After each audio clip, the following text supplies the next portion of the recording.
Change happens when you play the best, when you compete with the best, and that 2001 trip against Australia when we beat them after being 1-0 down in the first test in Mumbai, and down in the first 3 days of the test match in Kolkata, which we went on to win on day 5, just completely changed the team. It's the belief.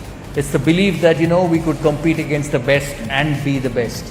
So that transformed the team completely.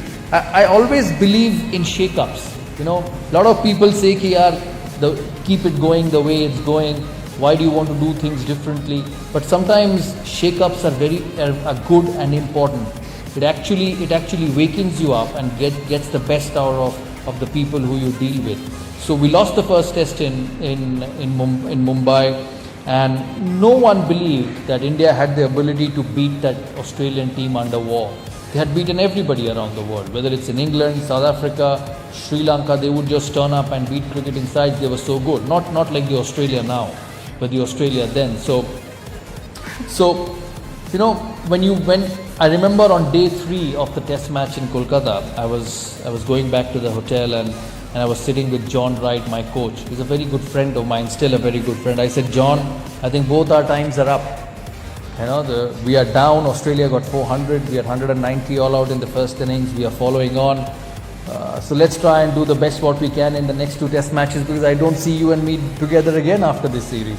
Because either one will go. Because you lose to Australia at home, and I don't think you will be re-elected as captain. But things changed. VVS Lakshman and Rahul Dravid was unbelievable.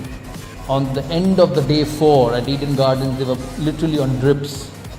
Because they batted for about 8 hours and India went on to get 600.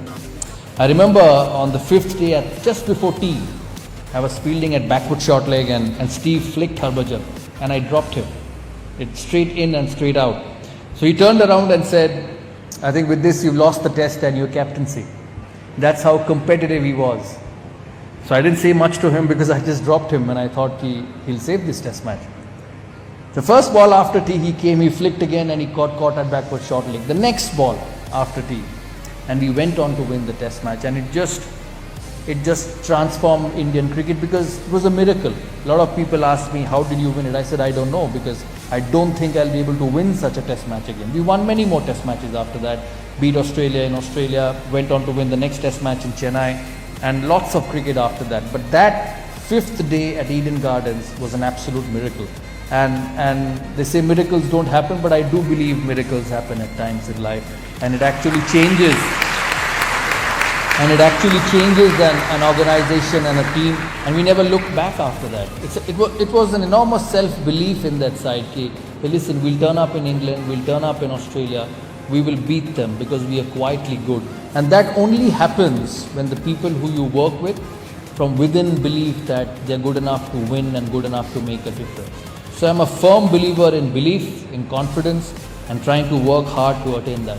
And as I said, just every morning you wake up, I believe in this, that you make your day worthwhile. You make your day, you turn up at work, you turn up at cricket, you turn up at office to make a difference, I think.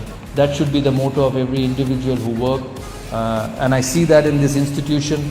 Otherwise, this could not have been created over a period of time. And I sincerely wish that you keep growing, because when you grow, you just don't grow. You make a difference to a lot of people. So thank you so much and have a good night.